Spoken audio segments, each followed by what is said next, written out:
Hello students, next chapter relation, chapter 2, and let's learn maths. It's lecture first of relation, and we will start this chapter from the ordered pair. What is the ordered pair? The two numbers A and B listed in specific order. Clear? Two numbers A and B listed in specific order. Like जैसे हम Cartesian coordinate लेते हैं, ये हमारी X axis, ये X dash Y and Y dash. तो अगर हम ये कोऑर्डिनेट हम लेते हैं, मान लीजिए 1,3, तो this is this ordered pair. ये ऑर्डर्ड पेयर है, क्यों है? क्योंकि ये जो वैल्यूज हैं 1 और 3 एक स्पेसिफिक ऑर्डर में है। आप 1 को 3 या 3 को 1 अगर आप कर देते हैं तो ये नेक्स्ट कोऑर्डिनेट, मतलब ये पूरी पोजीशन ही चेंज हो जाती है इसकी। ठीक है, तो जब two numbers A and be listed होंगे एक स्पेसिफिक ऑर्डर में तो उसको बोलेंगे ऑर्डर्ड पेयर। ठीक है, लिखते हैं कुछ इस टाइप से, A comma B and small bracket, that is the form of ordered pair. ठीक है, ऑर्डर्ड पेयर में जो फर्स्ट एलिमेंट है, जो फर्स्ट मेंबर है या फर्स्ट एलिमेंट है ए, ठीक है, इसको फर्स्ट कंपोनेंट भी बोल सकते हैं, फर्स्ट कंपोनेंट भी बोलते हैं। ठीक है, फर्स्ट कंपोनेंट बोलते हैं। और जो बी है इसको बोलेंगे सेकंड कंपोनेंट। ठीक है, तो ऑर्डर्ड पेयर को, किसी भी ऑर्डर्ड पेयर को लिखने की जो फॉर्म होती है वो ए कॉमा बी स्मॉल ब्रैकेट में, फर्स्ट वाले को फर्स्ट कंपोनेंट बोलेंगे और सेकंड वाले को सेकंड कंपोनेंट बोलेंगे। तो अगर आप इन कंपोनेंट्स की पोजीशन चेंज कर देते हैं, मान लीजिए फर्स्ट कंपोनेंट को सेकंड कंपोनेंट और सेकंड कंपोनेंट को आप फर्स्ट कंपोनेंट बना देते हैं, तो क्या होगा? ऑर्डर्ड पेयर चेंज हो जाएगा। ठीक है, ऑर्डर्ड पेयर चेंज हो जाएगा, ऑर्डर्ड पेयर चेंज, ये जो है वो चेंज्ड हो जाएगा। क्लियर है? तो सिंपल सी बात है, 1,3 जो है वो कभी भी इक्वल नहीं होगा 2,3 के, या आप कह सकते हैं ordered pair 1 a comma b not equal to b comma है।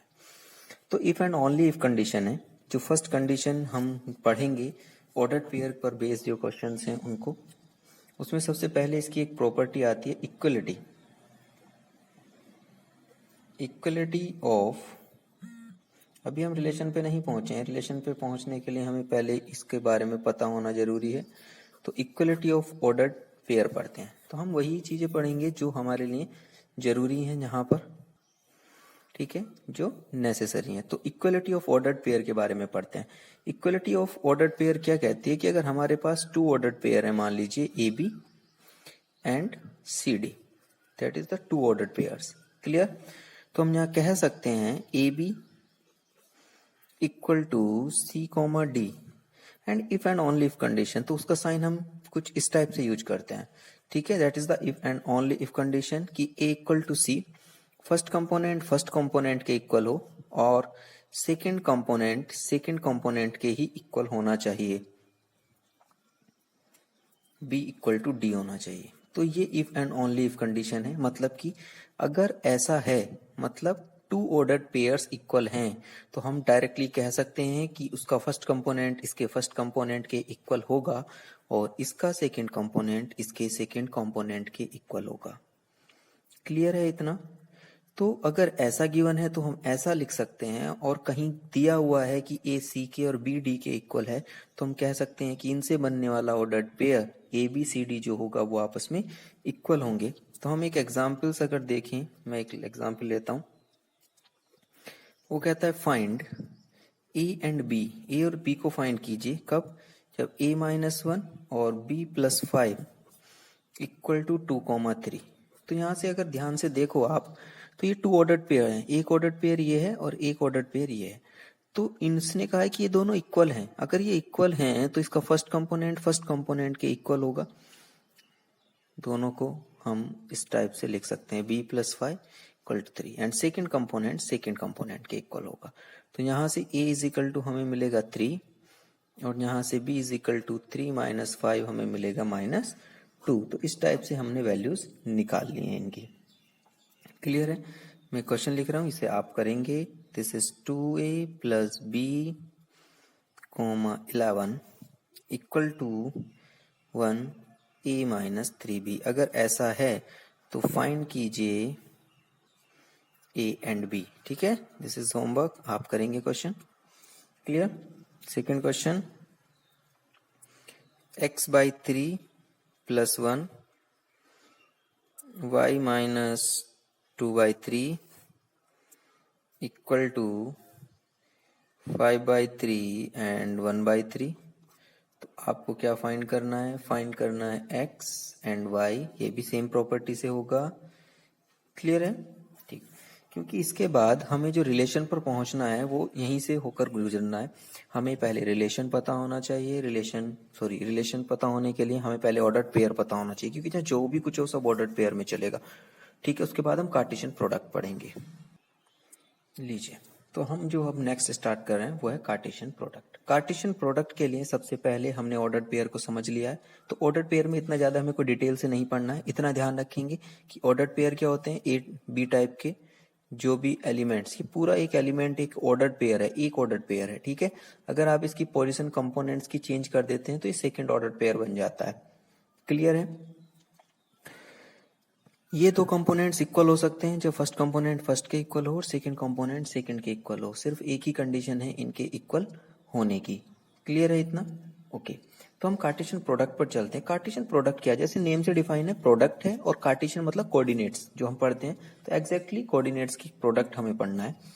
तो हम सबसे पहले लेके चलेंगे कि लेट ए एंड बी, ठीक है, are two non empty set.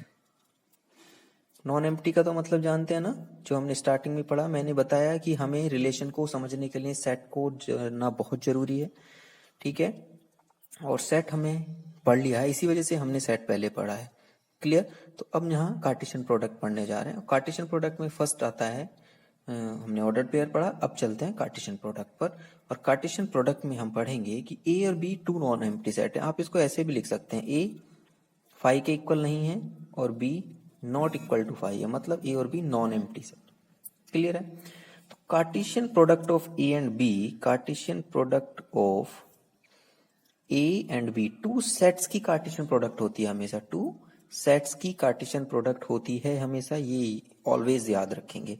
तो cartesian product of two set a and b is the set, और वो अपने आप में भी एक सेट ही होगी। ठीक है, तो दो सेट की कार्टेशियन प्रोडक्ट हमेशा एक सेट ही होती है, जिसको हम इससे तो डिनोट करते हैं ए क्रॉस बी से, और जो कंसिस्ट करती है, consisting of all ordered pairs a b, जो इस टाइप की ऑर्डर्ड पेयर रखती है, जिसमें कि फर्स्ट एलिमेंट हमेशा फर्स्ट सेट में बिलोंग करेगा और सेकंड एलिमेंट हमेशा सेकंड सेट में बिलोंग करेगा। क्लियर है? ये मतलब फिक्स है कि इसका जो फर्स्ट एलिमेंट है वो हमेशा फर्स्ट में ही बिलोंग करेगा और सेकंड एलिमेंट जो है वो सेकंड में ही बिलोंग करेगा। तो इसको हम मैथमेटिकली लिखते हैं कि cartesian product of two set, A is a non-empty set, B is a non-empty set, then Cartesian product of A and B is denoted by A cross B and defined as A cross B is equal to the set of type element A cross B such that कि A में belong करता हो and B B में belong करता हो। Clear है?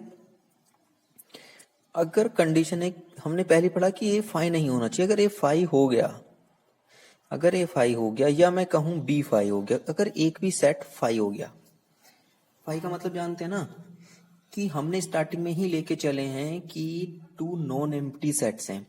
अगर किसी वजह से हमारे पास सेट्स जो हैं वो एम्प्टी हो जाते हैं, मान लीजिए फर्स्ट सेट एम्प्टी हो गया और सेकंड सेट एम्प्टी, कोई भी एक हो जाए, कोई भी एक, मैं ये नहीं कह रहा हूं कि दोनों होने चाहिए, कोई भी एक सेट एम्प्टी हो जाए, तो कार्टेशियन प्रोडक्ट हमेशा 5 आती है, तो उनकी कार्टेशियन प्रोडक्ट 5 ही होती है। क्लियर? तो